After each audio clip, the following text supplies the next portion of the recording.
Thanks for staying with us. It is time now for Aging in Style with Vitale Wealth Management.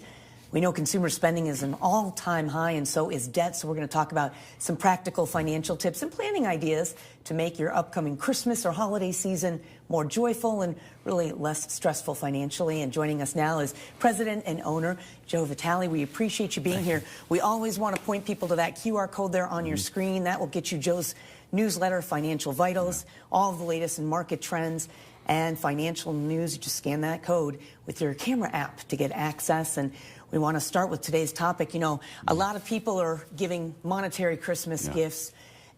It's so hard to figure out what's the right amount, and also, are there any concerns with gifting money? Yeah, you know, really, the right amount depends, right? You always want to give something, and I've had a lot of our clients who are either retired or getting a lot older in age, and they're like, okay, I've got too much money, I really got to give it away at this point.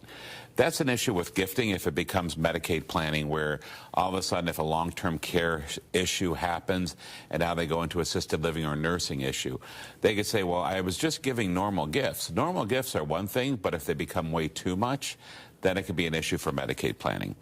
But on a budgeting issue, I mean, we always try to do more, especially at Christmas time, or do something. You don't want to go in debt to do it. You just want to make sure it's just, you know, it's part of it is a lot of times what I love too is I have 5 daughters, as you know, and they're like, Joe, or like, Dad, I'm going to give you a homemade gift this year. How awesome is that? What's wrong with a homemade gift? It's so much better. I mean, yes, for me and for a lot of other people, it's just like I got to write a check or just put money because I don't know what to give.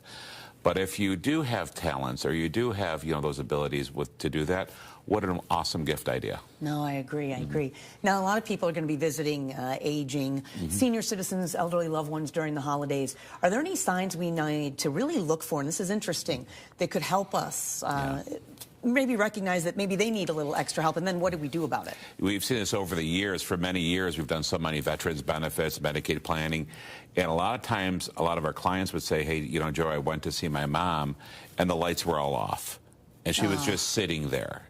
You know, we didn't realize that she needed that level of care. And that's what we got to look for, because a lot of times we have all these families, you know, kids are all over the country, and they come home for Christmas, and they're like, I had no idea they needed this much help. So that's what we got to look for. You know, that's a good time now if we're visiting family to look for those signs. You know, are they cooking? Are they sitting too much? Are they not responsive? And they need care, you know, and now it's times like, wow, if you didn't know already, you really got to pay attention at this point. And you know, that's why they say, you know, we have elder law and attorneys ahead of time, hopefully. But which, of course, Carol does a great job helping, and that's the next call. You got to call Carol Thomas if that happens. So, yeah. Now, tell us more about veteran benefits and really how they can help in paying for care for a service member. Well, the aid and attendance benefit has been around for a long time, so ever since the end of Korea, like 1955. So aid and attendance is for all wartime veterans and surviving spouses, as long as you're a surviving spouse of a wartime veteran. But you have to be spending money on care. So you don't get it just by being a wartime veteran or a surviving spouse.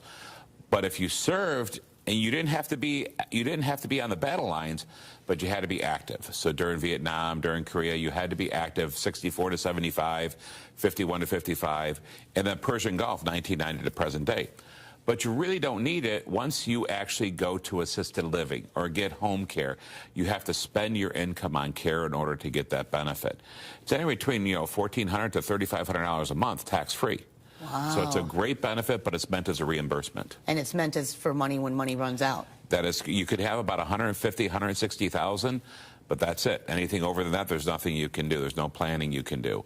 But it's a great way to kind of help keep you in a good place. And you check in with a VA center? And VA is the best way. You know, you go to the county building, Bay County, Saginaw County, have the Department of Veterans Affairs there. They have service officers to help with those forms. Wonderful. Now, when it comes to holiday gifts and travel expenses, too, you really have some tips on staying on budget with an envelope system. If you could explain that so we don't go into debt. I'm hearing a little Dave Ramsey here. Am I right? Dave Ramsey. You know, we're a Dave Ramsey Smart Investor. So with that in mind, the envelope system, how many people are in debt? They go, oh, my gosh, all these credit cards. Now, Christmas time, even worse. You got all these other credit cards. Now you're piling debt upon debt, which is horrible. do an envelope system. You go to the grocery store, you only got $100, put it in an envelope. Don't bring your credit card. You have to stay with that $100. Same thing for the gifts.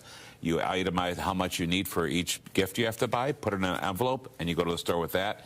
No credit cards, you're not going to have that debt. Well, it's also easy to swipe, but when you're paying for cash, it really does something. It's true. Yeah. I mean, if you're going to have to spend $30, $40, like, oh my gosh, okay, but if it's $100, if you have your credit card, oh, swipe. What's $100? Yep. It adds up very, very quickly. It's all fun and games till the bills come at the end of the month. That's exactly true. Now, do you have any strategies, by the way, for end-of-year cash, tax, and retirement? End of year, we definitely want to look at, a lot of people still have a little extra room to do a Roth conversion for the next tax bracket.